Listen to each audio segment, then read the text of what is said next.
하비 버나드 밀크. 뉴욕의 유대인 집안에서 태어난 그는 뉴욕 주립대를 졸업하고 해군에서 복무했습니다. 제대 후에는 학교에서 수학을 가르쳤죠. 하지만 이것도 잠시. 보험 설계사, 월가에서 연구원 등으로 일하다가 자신의 애인과 함께 뉴욕을 떠나 샌프란시스코에 새로운 둥지를 틀게 됩니다. 이 사람은 길버트 베이커입니다. 판사였던 아버지와 교사였던 어머니 사이에서 태어난 그는 양장점을 운영했던 할머니 덕분에 어릴 때부터 바느질에 흥미를 가지기 시작했습니다. 그의 부모들은 아들이 커밍아웃을 하자 오랫동안 자식과 대화를 하지 않았죠. 해군 소속으로 베트남전에 참전했던 그는 샌프란시스코에서 정착해 예술가 활동을 했는데요. 그의 바느질 재능은 성소수자들의 인권과 반전 시위를 위한 현수막을 제작하는 데 큰 기여를 하는 계기가 됩니다.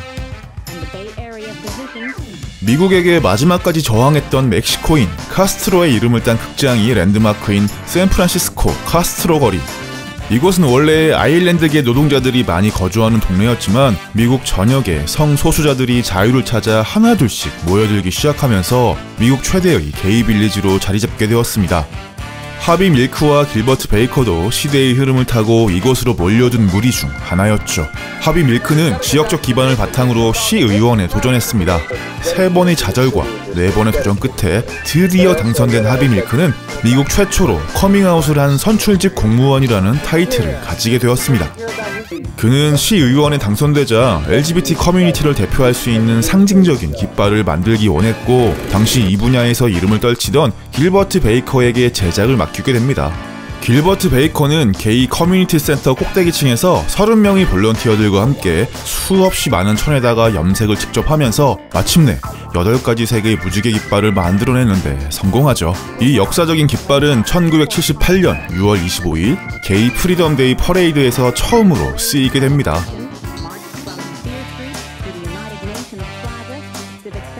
Another tragedy is upon us. 하지만 불행히도 하비 밀크는 이 깃발이 탄생한 지 5개월 만에 세상을 떠나고 맙니다. 전직 시의원 동료이자 극우주의자였던 댄 화이트에 의해 암살당하는 비극을 맞이하게 된 것입니다. 시의원이 된 지 겨우 11개월 만의 일이었죠. 그런데 이 사건은 LGBT들을 더욱 단결시키는 촉매제 역할을 하게 되었고 무지개 깃발은 그들이 모일 때마다 없어서는 안 되는 필수 불가결적인 아이템이 되었습니다.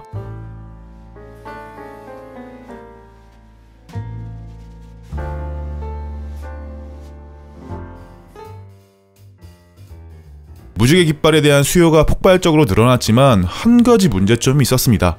바로 핫핑크색의 원단이 엄청나게 귀했던 것이죠. 길버트 베이커는 무지개기를 더 많이 생산하고 보급하기 위해서 핫핑크를 뺀 7가지 색깔의 무지개 깃발을 보급하기 시작했습니다. 그리고 하비 밀크가 죽은 이듬해 샌프란시스코에서 열린 게이 퍼레이드.